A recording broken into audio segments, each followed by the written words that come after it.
me catch them say a radia frame my part now a bedroom rebino or bayan who say or you fuba the problem. Okay. So I say, you know, a body say I may news near a blue me I am a mama. Once I got this really power, there was some sanity here or mine. Or mine my tea. Maybe I could smoothly. It will also be Jimmy, but my Ghana cheating body all and one send a pa. Maybe a mra Wagana and so more. And I you think say you are above the law. Maybe they come in the crew as Yamana because just everything my men and some. Nanka ya sorry. Odi ebe poor nanka wabado bo closing prayer. Okay. Maybe rabi revelation bi fa maami ho. Ene osofopon bi eho kire me. Na eye very nasty. Maami no enam bridge tie bi so. Ade osofopon ni ka nyina se wo behwe se o mani nkoduru ni destination na odi tu anamo krisoso. And I will say because of the sika ene na hunya ne no bia odimu otisu nchino official bibia nchimeno. Wey in some prisons I am a queen. Can you imagine say maybe your banana the action or no for any yamameno.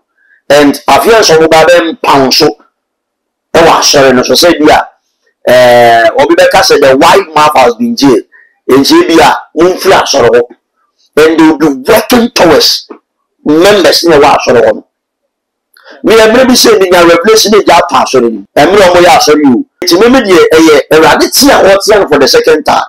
And you Papa John Dramani Mahama for the 20 years regime and also ruling on Ghana City on Koya. Maybe I mean say 20 years I'll be doing Ghana citizens. I just say Wakwan Sana Mama Part Abadia. May say NDC 20 years. It's a moment for politicians in Pennyfobi Emma Batabataho. No more revolution prophet Medina. Not only in the home. The son said, "We are not peace of mind." And when the young gentleman,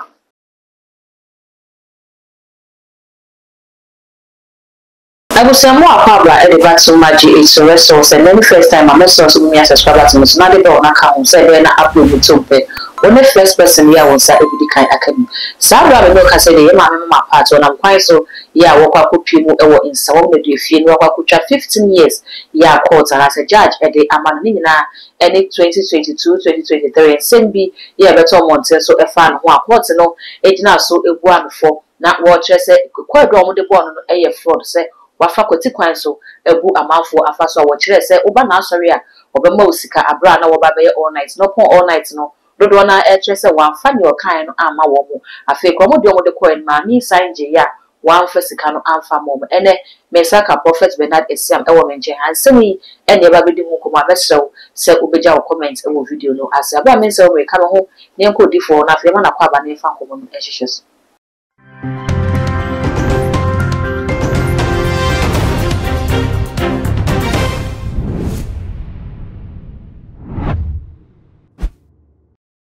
Odi from Wakwaba. me use no do. Papa bibi aboko. You are that man who want to say Bible. Ye de nyame ase. Me want to pa. We make kan say eyare hosem anase eye esuasem e de ma wo a edi akiri no fa ye maame mama part nensem ya beto mountains. O tie ye no je de say. Mama chia too much GH eti for chichi ni bench ye. Me do me de me tie ye me anya no nwanwa.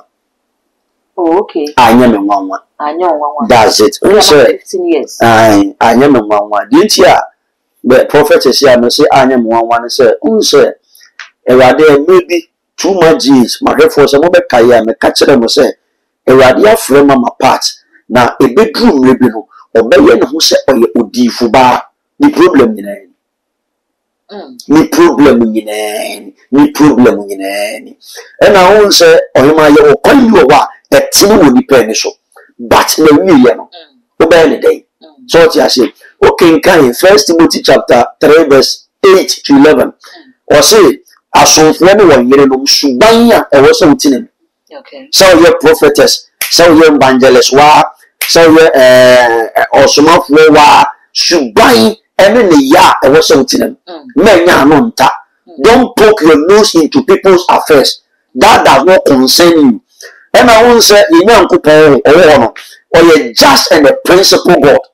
say one ma bibia ye de dia wo wasumbedu tembia and I won't say na me adwuma no kwa no so ofre ba e wo so seeking nyansa ani nimdie so ti ase e tini no e ba di say am news ni e bru ye no me anye me nwanwa na yi mi wo de ba bia o ye prophet o se ne na ase a e ya na ono mo wo bom pa ya nsa na waba o ka tell me say daddy I want to quit from this woman's yabu that ka tell say onyan to boase because woman na gina TV so gina ne prophet so e di ne ho dance say bi pe gina ja no ono de wan pa na okoso gina ne mudi me pa to ati ase but e ya na enye fe en se Kristo so animunyam so ati ase e bia na sa asofo no ye no sa yoma we bia whatever that goes around always comes around and amombi ankoche no ochire bi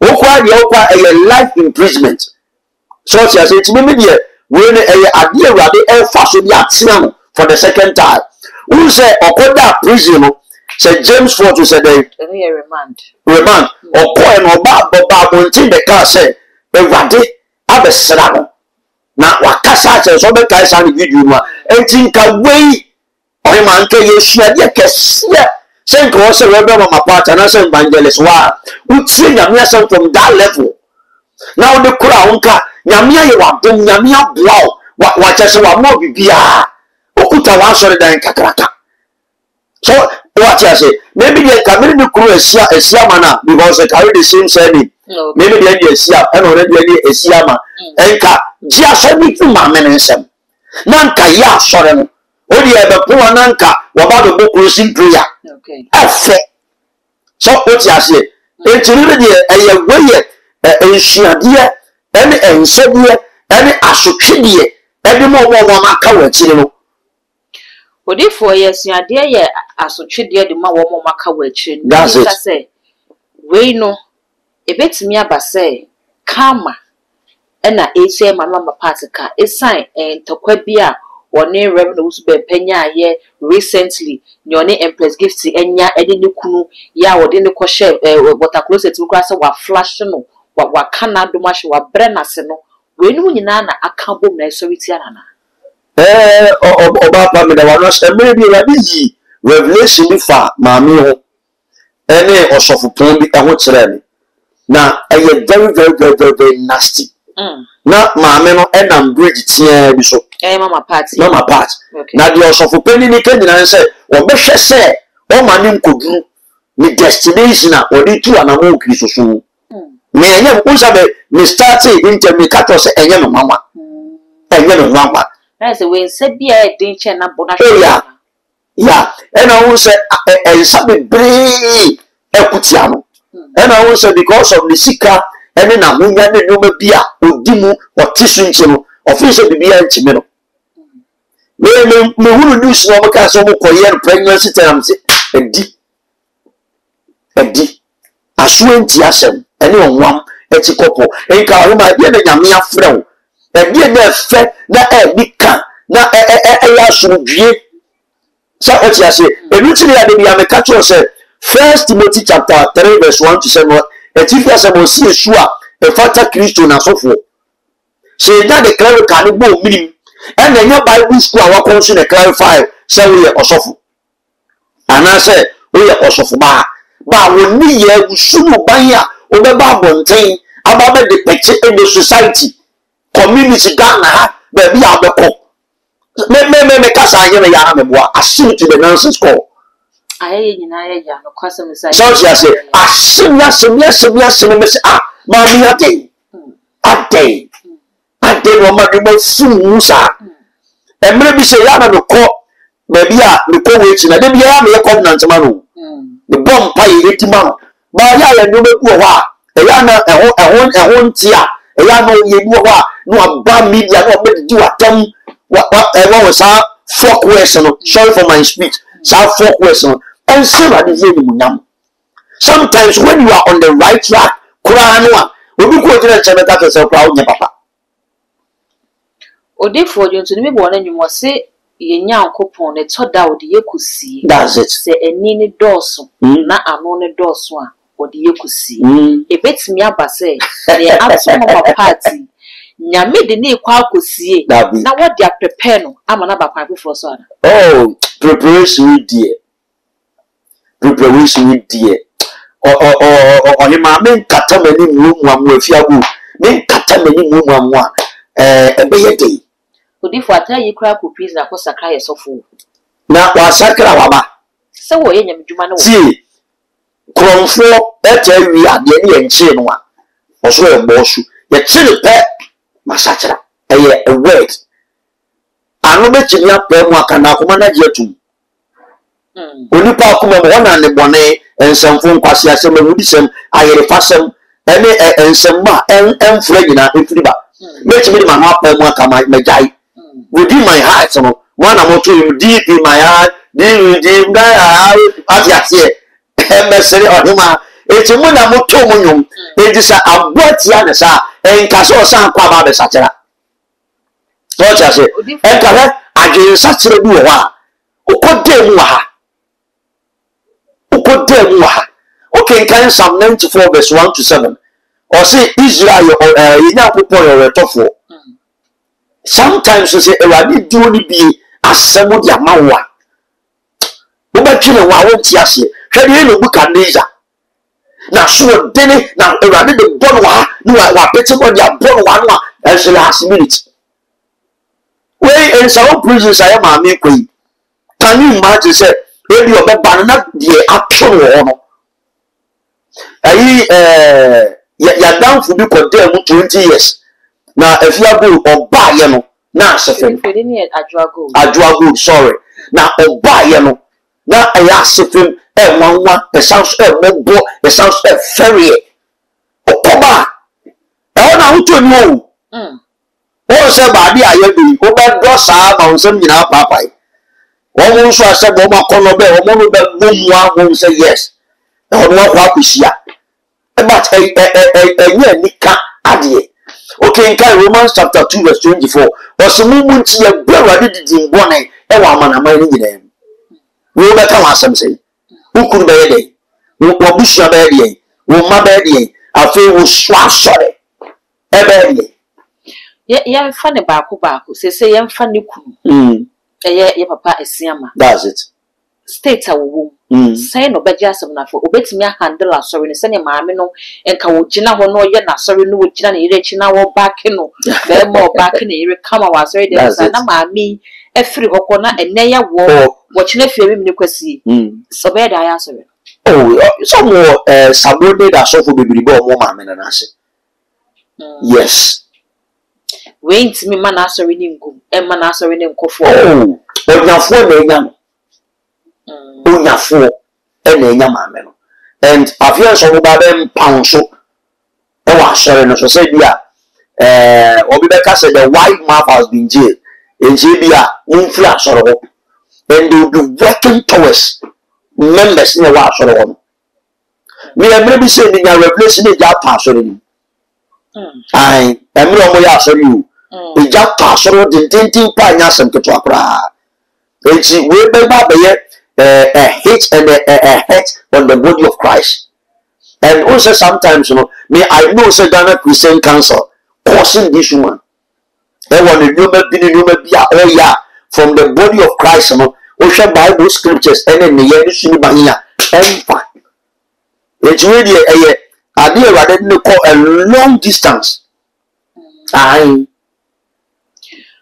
Abra woni yesufu pani Reverend Usu Bempa enya case no na NPP abeso abaya sesa ama sese NDC aban na aba enti sisi asemi beto montes ne bi mo kan se ene ase se ne Reverend Usu Bempa aben ye man pani John Dramani Mahama na woni ma no we nya bantamri bi atwam no ebetimi aba se connection bi akoso o ka se ye ka se aban mu mpanifo nsa hyehyade bi ase a obeje ne se me dey true lawyers for no omo ye ade papa na mo fan ko tage ye papa John Dramani ne nsan so bibia ase so we say bibi obabo nti time campaign time na ekoso no be kasai wana no kotra no ne me dey say okay kan Job ngoma Bible say enkasenti apani de ne tiri mo fudwene na fa obu mo pani so ati ase enti wan fu obu ama pani na be gina Awurade property so yen enka yesi no Pentecost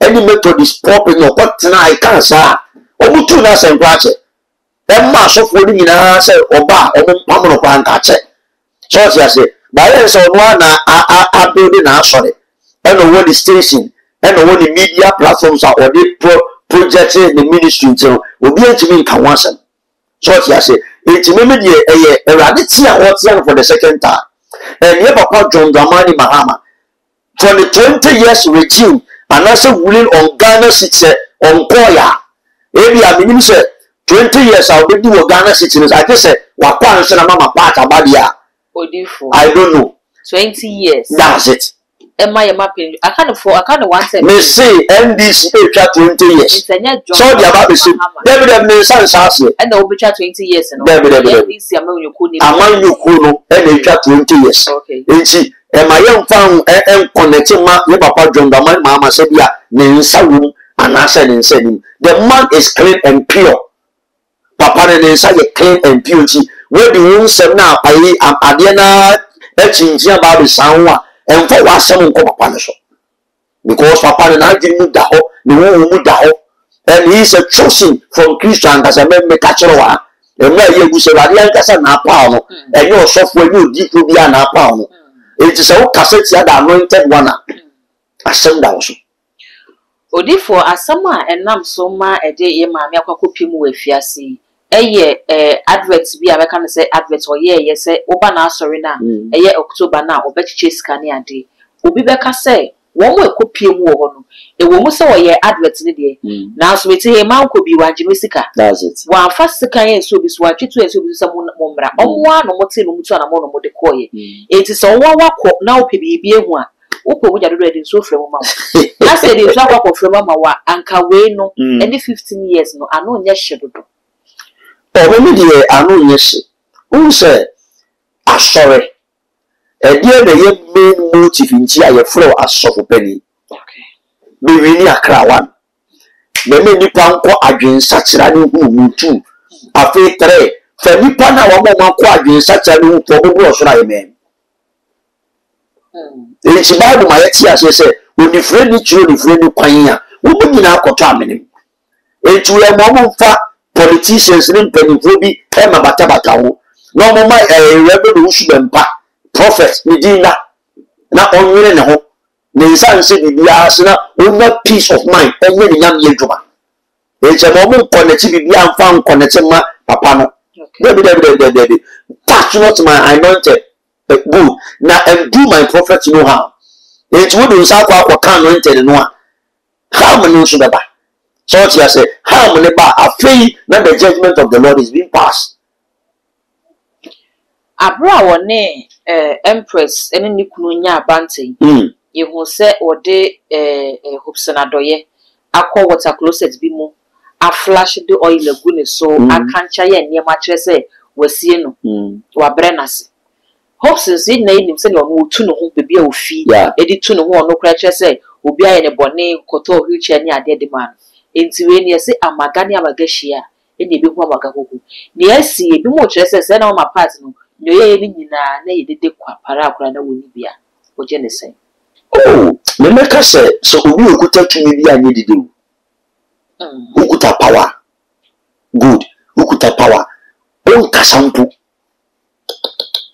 Aye de do se chambers or tamus na ye onu yoma na akode ne sorry so ti ase e na empress gift ni kunu ni se onu ni se meka se edu ba bi a oye right edu ba bi nso a oye right me fa no honorable position e dey see insane so because as an honorable member of parliament there and I say was see I would be abem no there enka enema bi wo enso so okay unse oye pani bibie mante enti nka maami di ne bioma ne ma no di jam ati ase abuo bi a bewu a enopre so ati ase enti nka maami ye ne bioma ne jam e na nka impress nso enka odi obi afoma ti a na so a wo Kristo ni obi ya bonya wa na de wa senda Kristo na gift go fan then yami Christmas then yami. Obi wa asama ma pepe. Wo se wa de se obi atenya wo. Oba mu di frade ye no so kakra. Na fi wa kwalia fa baabia na. Se ne nyame na dey pesa sama ma ne you. O mi se. So odi kan ne kodan empanifo abamu. So ti ase. But e ba no jai ma urade a.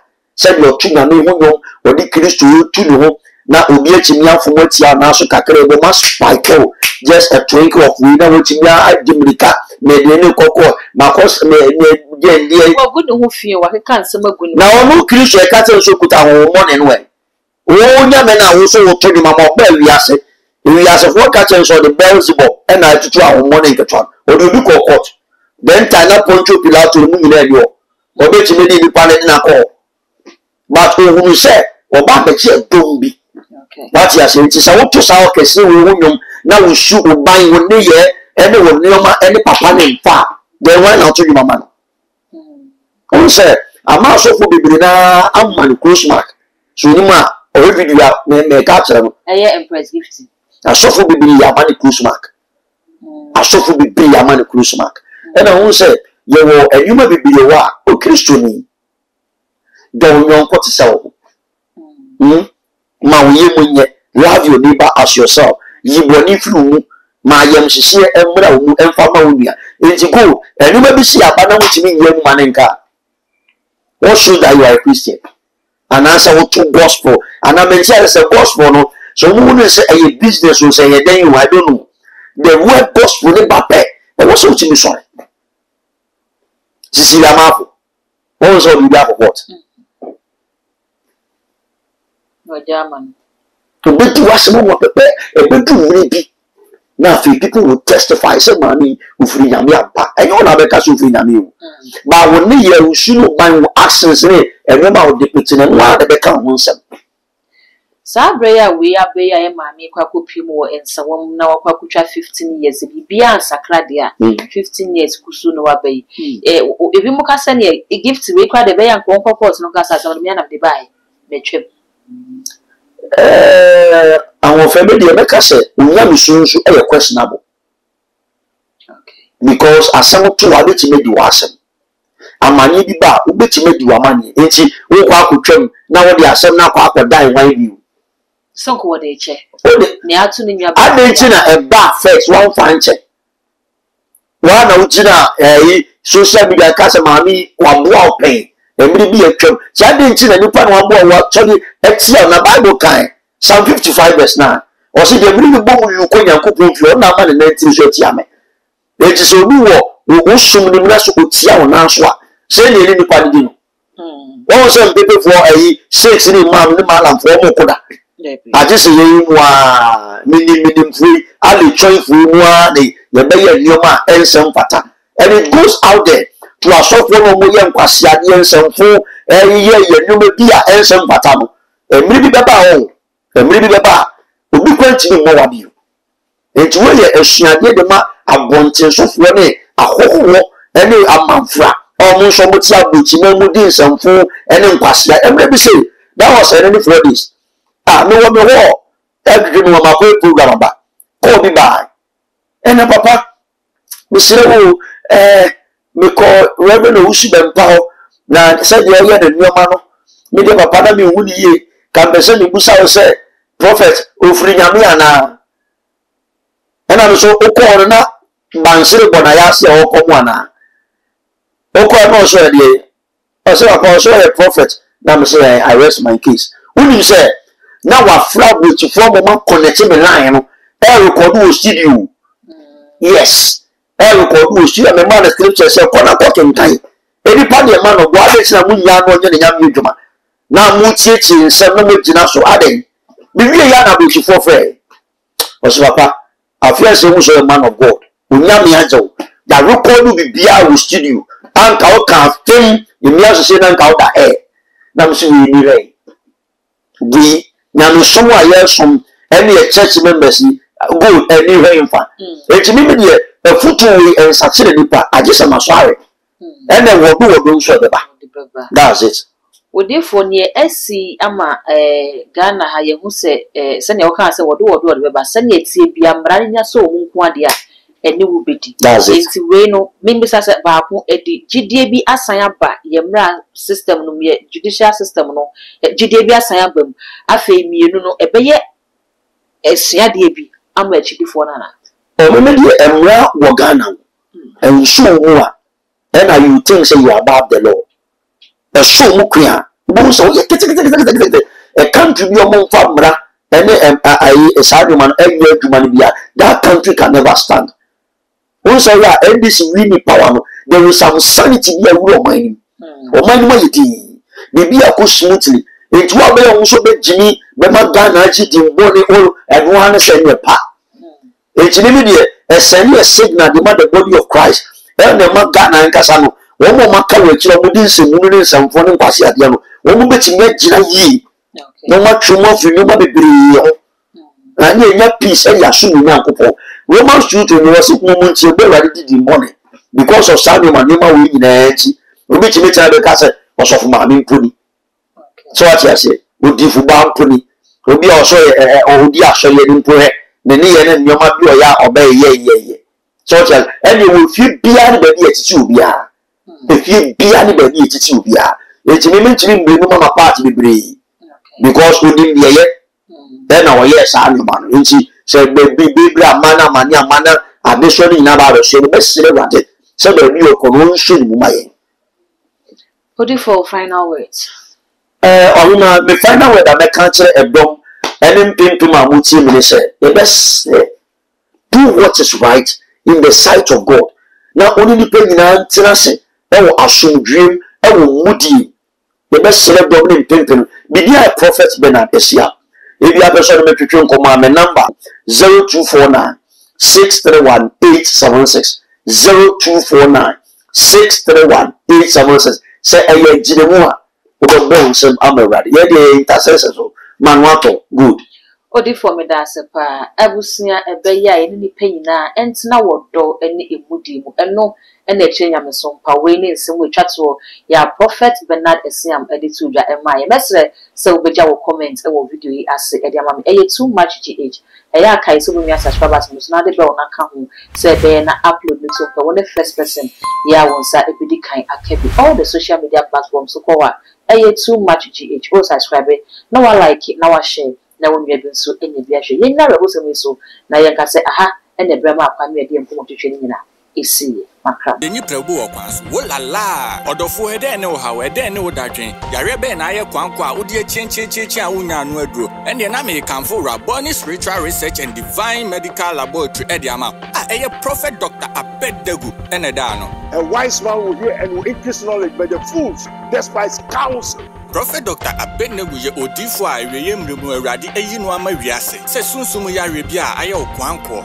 Dr. Edikre wo ene na me kanfo Prophet Dr. Abednego Invisible Teaching Hospital powered by Castoplanto Technology. Kai Prophet Dr. Abednego enye pray for me. Inti hwehwe Prophet Dr. Abednego achiri kwan wo insanwam ado achiri Oreku Liberty House. Adase Fred Dr. Prophet Abednego 020-859-9576. Na say 027-8977-215. Intro do for Kai se wo twiri bibi wo so na semba na bibi kura